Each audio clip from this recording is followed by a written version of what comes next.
നമസ്കാരം. റെഡ് കാർപ്പറ്റിന്റെ പുതിയ എപ്പിസോഡിലേക്ക് എല്ലാവർക്കും സ്വാഗതം.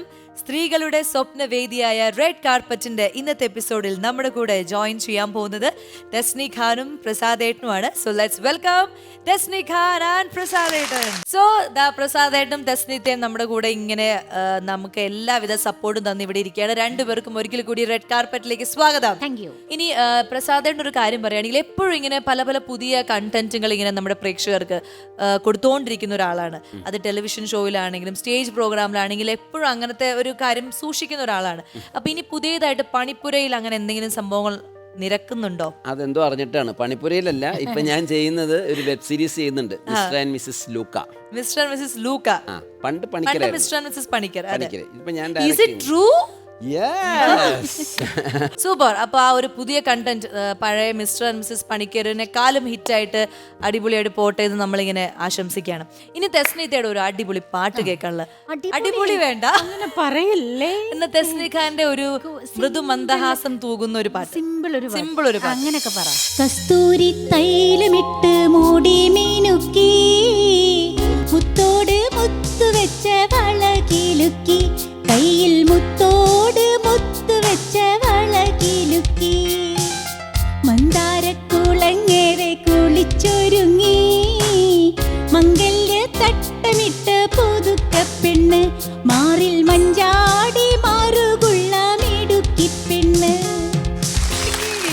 പെണ്ണാണെന്ന് വീണ്ടും വീണ്ടും തെളിയിച്ചിരിക്കുകയാണ് പ്രസാദേട്ടൻ. ഇങ്ങനെ ആ പാട്ട് കേൾക്കുമ്പോൾ എനിക്ക് തോന്നി, അതായത് പഴയ ഒരു വാത്സല്യത്തോടെ ഓ എന്റെ കുട്ടി പാടുന്നു അങ്ങനെ നോക്കുന്ന പോലെ തോന്നി. അത് ഇന്നല്ല, പണ്ടേ അങ്ങനെയാണ്. പണ്ട് ഞങ്ങൾ ഡാൻസ് ചെയ്യുമ്പോഴും ഞങ്ങളിപ്പോൾ അവിടെ കലാഭവന്റെ ട്രൂപ്പിൽ ഞങ്ങൾ 5 തരം ഡാൻസാണ് ചെയ്തത്. ട്രഡീഷണൽ നൃത്തമാണ്. രാജസ്ഥാനി ഉണ്ടാവും, കർഷക ഡാൻസ് ഉണ്ട്, ഒഡീസി ഉണ്ട്, മണിപ്പൂരി ഉണ്ട്, സാധാരണ ഫോക്ക് ഡാൻസ് ഉണ്ട്. ഇത്രയും ഡാൻസ്. നന്ദരാജ മാഷാണ് ഞങ്ങളുടെ ഗുരു.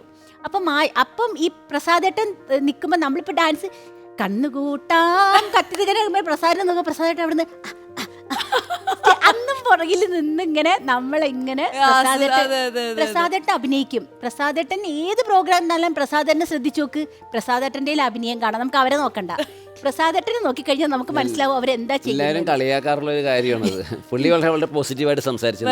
പക്ഷെ അത് ഞാൻ ഇപ്പോ അത് കണ്ടു. തെസ്നിത പാടുന്നതിന് അതനുസരിച്ച് താളായിട്ട് മിടിക്ക് അവള് അങ്ങനത്തെ ഒരു സംഭവമാണ് പണ്ടേ ഉള്ളതാണ്.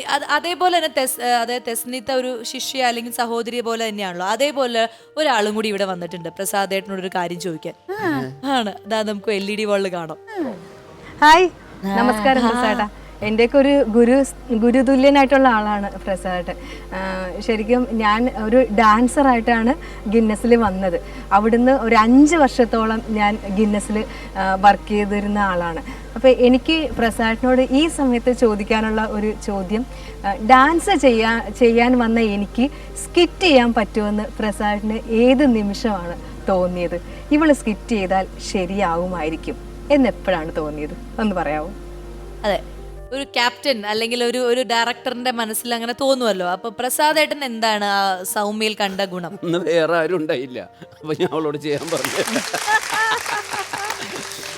അത്രേ ഉള്ളൂ, വെരി സിമ്പിൾ. ഇത് ഒറ്റ പേയ്മെന്റിൽ ഡാൻസും സ്കിറ്റും ഒരുമിച്ച് തീർന്നു. അല്ല, അന്ന് നമ്മള് ബൈജുവിന്റെ ഒരു പ്രോഗ്രാം ഉണ്ട്, ബൈജൂസ് കമന്റ്സ് എന്ന് പറഞ്ഞിട്ട്. അപ്പൊ ബൈജുവിന്റെ ഭാര്യയായിട്ടാണ്. മനസ്സിലായി. അപ്പം ബൈജു വന്ന് കള്ളു പിടിച്ച് അറിയാതെ ചോദിക്കുമ്പം ഇവിടെ വന്ന് നിൽക്കും, ചേട്ടാ എന്താ താമസിച്ചേ, ഇത്ര ഒരു ഡയലോഗേ ഉള്ളൂ. അപ്പോൾ എൻ്റെ അടുത്ത് ഒന്ന് പറയും, ചേട്ടാ ഡയലോഗ് എനിക്ക് വേണ്ട, പ്ലീസ് എന്നെ ഡയലോഗിൽ നിന്ന് ഒഴിവാക്കുക. ഞാൻ പറഞ്ഞ ഒറ്റ ഡയലോഗേ ഉള്ളൂ, നീ പറഞ്ഞാൽ മതി. അപ്പം വീണ്ടും വന്ന് പറയും, ഒരു ഡയലോഗ് പറയും. അത് കഴിഞ്ഞപ്പോൾ പറയും ഭക്ഷണം കഴിച്ചോ എന്ന് ചോദിക്കണം. അപ്പോൾ അവസാനം എന്നെ മുറിക്കകത്തോട്ട് വിളിച്ചുകൊണ്ട് വന്നിട്ട് സൗമ്യ പറഞ്ഞു, കാല് പിടിച്ചിട്ട് പറഞ്ഞു, എനിക്ക് ഡയലോഗ് മാത്രം തരല്ലേ പ്ലീസ്, ഒഴിവാക്ക്. ഇപ്പൊ കണ്ണീന്നൊക്കെ വെള്ളം വരുന്നു. സിൻസിയർ, ക്യാമറ മുമ്പിലല്ലേ പറയുന്നത്, ഒഴിവാക്കുക എന്ന് പറഞ്ഞു. അപ്പൊ ഞാൻ പറഞ്ഞു, സ്വാമി ഒറ്റ ഡയലോഗ് പറഞ്ഞാൽ മതി, ഭക്ഷണം കഴിക്കുന്ന ഡയലോഗ് പറഞ്ഞാൽ മതി പ്ലീസ് എന്ന് പറഞ്ഞു. അവസാനം വന്നിട്ട് അങ്ങനെ ഒരു ഡയലോഗ് പറഞ്ഞു. 2ാമത്തെ ദിവസം പിന്നെ 1-2 ഡയലോഗ് പറഞ്ഞു. ഇത് കഴിഞ്ഞിട്ട് ഒരു 2 വർഷം മുമ്പ് ഒരു ചാനലിൽ പ്രോഗ്രാമിന് പോയി. ഞാൻ എന്തായിരുന്നു സ്കിറ്റിലാകെ ഒന്നുമില്ലാന്ന്, എനിക്ക് ഡയലോഗൊന്നും ഇല്ല, വെറുതെ അവിടെ കയറി നിൽക്കേണ്ടതെന്ന്. ഞാൻ പിന്നെ പറഞ്ഞു 20 മിനിറ്റ് സ്കിറ്റിലുണ്ട്, ആകെ 5-6 ഡയലോഗേ ഉള്ളൂ.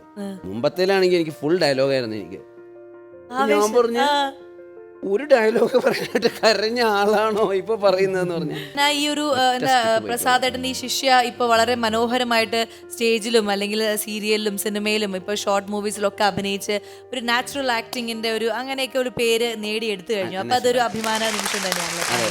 എന്തായാലും നമുക്ക് അതായത് ടെസ്റ്റ് നമുക്ക് രണ്ടുപേർക്കും ഒരു ഡാൻസ് അങ്ങ് കളിക്കാം. എന്നിട്ട് നമുക്ക് ഇടയിൽ പ്രസാദേട്ടനെ അങ്ങ് വിളിക്കാം. അപ്പൊ പ്രസാദേട്ടന്റെ മനസ്സിൽ എന്ത് സ്റ്റെപ്പാണോ തോന്നുന്നത് അതങ്ങ് കളിക്കാം. അത്രേ ഉള്ളൂ. ഇത് ഗിന്നസിന്റെ ഒരു ഷോ ആണെന്ന് അങ്ങനെയൊക്കെ വിചാരിച്ചോ.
എന്തായാലും ഇത്രയും നേരം നമ്മളെ സന്തോഷിപ്പിച്ചു. നിങ്ങൾക്ക് രണ്ടുപേർക്കും ഞാൻ ഒരു സമ്മാനം തരാൻ അങ്ങ് തീരുമാനിച്ചു. ഓക്കെ,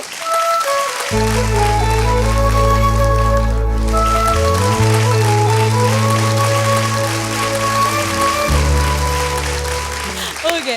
എന്തായാലും നമുക്ക് ഇനി നമ്മുടെ റെഡ് കാർപ്പറ്റിന്റെ മെയിൻ ഒരു സെഗ്മെന്റ് എന്ന് പറഞ്ഞാൽ ഇവിടെ ഒരു പെർഫോമർ വരും. നമ്മൾ നേരത്തെ പറഞ്ഞല്ലോ, അവരെ ഇൻവൈറ്റ് ചെയ്യാനുള്ള ഒരു സമയമാണ്. ഇനി നിങ്ങളുടെ മുന്നിൽ ഇന്ന് വരാൻ പോകുന്നത് ഒരു മിടുക്കിയായിട്ടുള്ളൊരു ഒരു പാട്ടുകാരി തന്നെയാണ്. ഓക്കെ, അപ്പൊ നമുക്ക് എന്തായാലും വളരെയധികം സ്നേഹത്തോടെ റെഡ് കാർപ്പറ്റിന്റെ വേദിയിലേക്ക് സ്വാഗതം ചെയ്യാം നിവേദിത.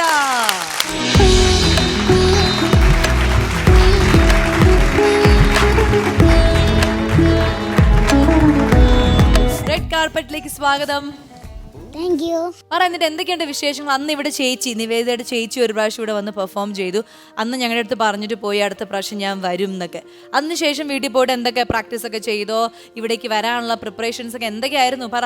ഞാൻ വീട്ടിൽ ചെന്നിട്ട് ഇതൊക്കെ പ്രിപ്പറേഷൻസ് ഒക്കെ ചെയ്തു. ചേച്ചി ഇതിനു മുമ്പ് വന്നപ്പോൾ എനിക്ക് ഇവിടെ വന്ന് പെർഫോം ചെയ്യണം ഒരു ഇഷ്ടം തോന്നിയില്ലേ? ഇഷ്ടം തോന്നാൻ എന്താ കാരണം? എന്നെയാണോ സ്റ്റേജ് ആണോ എന്താണ് മോൾക്ക് ഇങ്ങോട്ട് വരാൻ വീണ്ടും വരാൻ തോന്നിച്ചത് എന്താണ്? എനിക്ക് ഇവിടെ വരണം ഭയങ്കര ആഗ്രഹമാണ്. ചേച്ചിനെ ഇഷ്ടമാണ്. എന്നെ ഇഷ്ടമാണ്. ഓക്കെ, ശരി. ചോദിച്ച് പറയിപ്പിച്ചു. മോളുടെ കയ്യിൽ വയലിനുണ്ട്, പാട്ടുണ്ട്, ഡാൻസ് ഉണ്ട്, കരാട്ടെ ഉണ്ട്. അപ്പൊ മോൾക്ക് ഇതിൽ ഏറ്റവും കൂടുതൽ പെർഫോം ചെയ്യാൻ ഏറ്റവും ഇഷ്ടമുള്ളത് ഏതാണ്? പാട്ടാണോ, വയലിനാണോ, ഡാൻസ് ആണോ?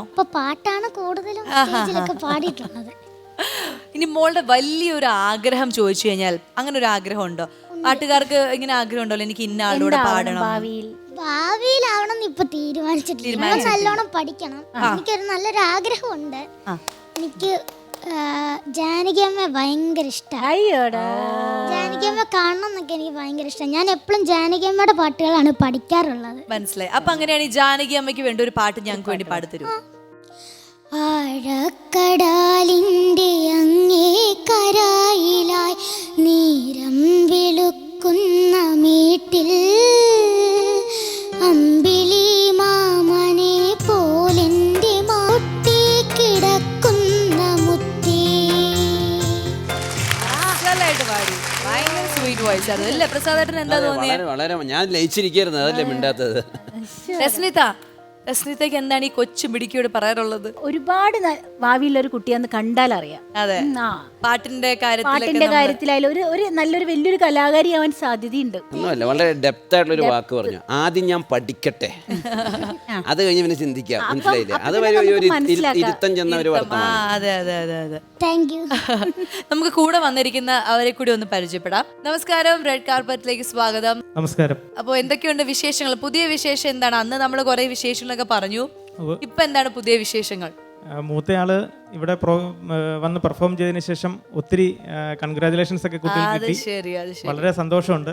അമൃത ഇവിടെ റെഡ് കാർപ്പറ്റിൽ വീണ്ടും ഒന്നുകൂടെ വരാൻ സാധിച്ചതിൽ വളരെ സന്തോഷമുണ്ട്. ഞങ്ങൾക്ക് ഒരു സന്തോഷം വീണ്ടും കാണാൻ സാധിച്ചതിൽ. ഞാൻ കലാഭവനിൽ 40-40 വർഷമായിട്ട് ഒരുപാട് അച്ഛനമ്മമാരെ കാണാറുണ്ട്. കുട്ടികളുടെ പുറകെ നടക്കുന്ന അച്ഛനമ്മമാർ. എനിക്ക് ശരിക്കും അവരോട് ഭയങ്കര റെസ്പെക്റ്റാണ്. കാരണം എല്ലാവരും പഠിപ്പിക്കുമല്ലോ, കുട്ടികളെ പഠിപ്പിക്കാറുണ്ട്, ഭക്ഷണം കൊടുക്കുന്നു, നമ്മൾ താമസിക്കുന്നു, ഡ്രസ്സ് വാങ്ങിച്ചു കൊടുക്കുന്നു. പക്ഷേ ഈ കലാപരമായ കാര്യങ്ങൾ നമ്മൾ പഠിപ്പിക്കുകയാണെങ്കിൽ നമ്മൾ സ്കൂൾ കോളേജ് കഴിഞ്ഞാൽ നമ്മൾ പഠിച്ച ജോഗ്രഫിയും സയൻസും ബോട്ടണിയും ഒക്കെ നമ്മൾ മറക്കും. പക്ഷേ സംഗീതമാണെങ്കിലും വയലിനാണെങ്കിലും കീബോർഡാണെങ്കിലും ഇത് നമ്മൾ ഒരിക്കലും നമ്മുടെ ജീവിത അവസാനം വരെ അതുവരെ ഇവരത് മറക്കില്ല എന്നുള്ളതാണ്. അപ്പോൾ നിങ്ങൾ നിങ്ങളുടെ കുട്ടികൾക്ക് കൊടുക്കുന്ന ഏറ്റവും വലിയൊരു ഗിഫ്റ്റ് എന്ന് പറയുന്നത് ഈ കുട്ടികളെ പഠിപ്പിക്കുന്നത്. അതിനുവേണ്ടി നിങ്ങളെടുക്കുന്ന പെയിൻ നല്ലൊരു പെയിൻ.